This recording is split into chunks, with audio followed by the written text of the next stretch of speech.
Hi everybody, I'm Kirsty and I am making this series to document my journey through breast cancer.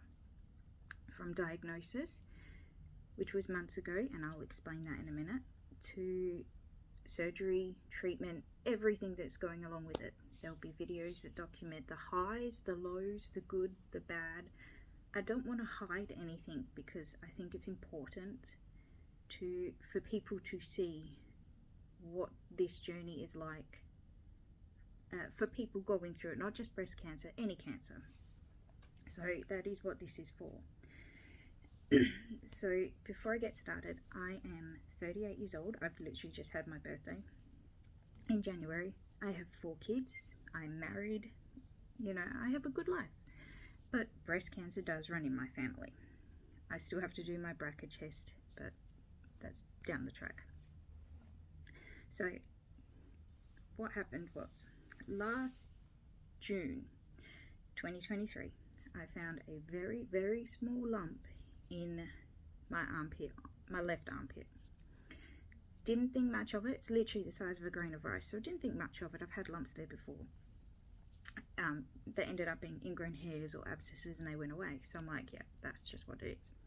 I went on holiday to visit my best friend in Victoria, came back and found a lump in my breast. Once again, very small.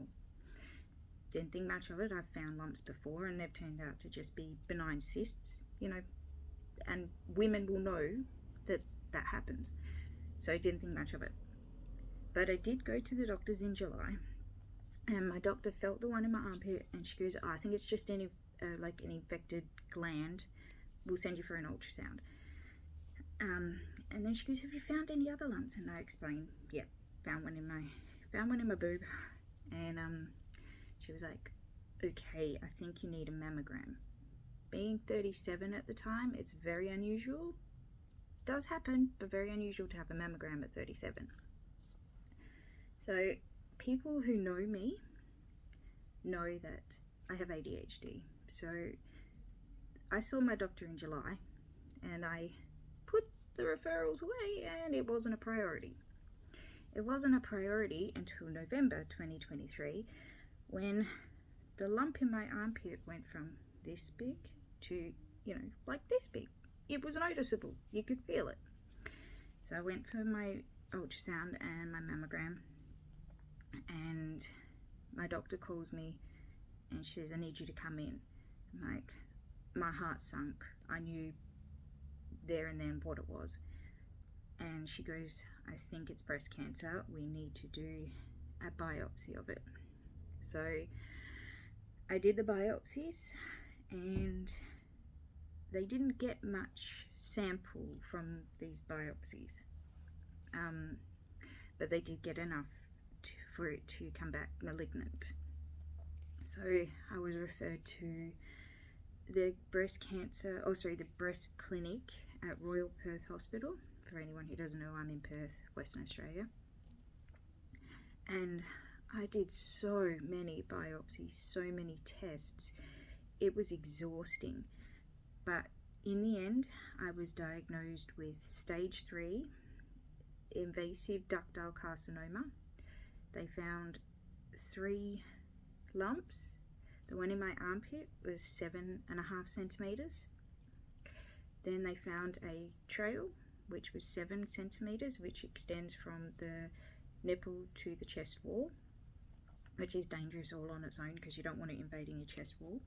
And then they found one under the areola, which was, quite small when they found it, but they think it's grown since then.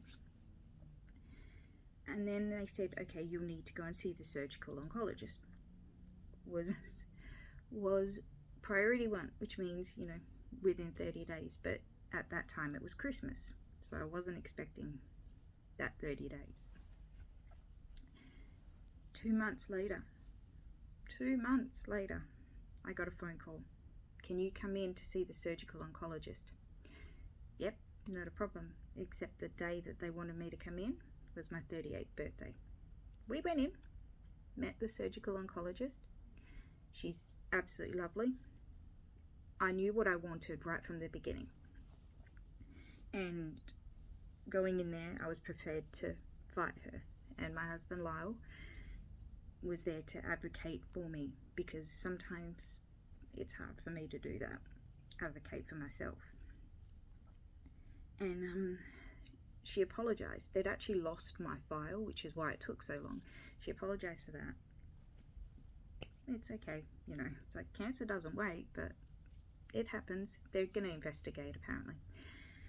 So, and she goes, I'm really sorry about this, but the only option I have is to do a mastectomy. And for people who don't know what that is, that's literally taking the whole breast. There's nothing left. And you can either have implants, or the skin gets stitched flat. So you have no boobs. And I turned around and said to her, well, can you do both of them and give me implants? And she said yes. I didn't have to fight for what I wanted. I was just like, oh my God, you know, this is excellent. This is exactly what I want. I want them both gone, with my family history of breast cancer. I want them both gone. And I want implants. And I couldn't believe it. Yes, she's going to do it. And then she goes, okay, you're booked in for the 27th of February. I'm like, okay, great. That's not a problem.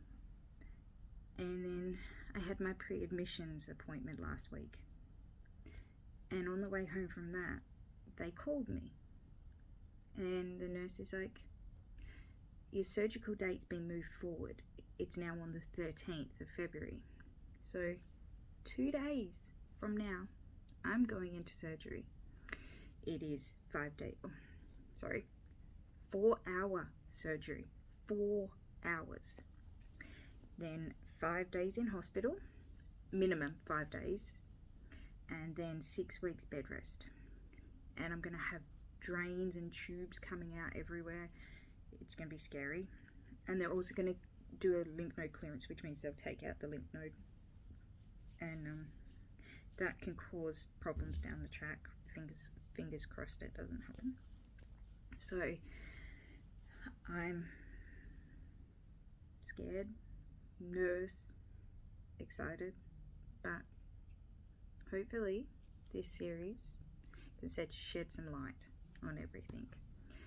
I know it's not a very long video, but I do want to say thank you in advance to my medical team, my surgeon, Dr. Helen B, that's what I'm going to say, my GP, who's amazing, and I also want to say thank you to my best friend Lexi.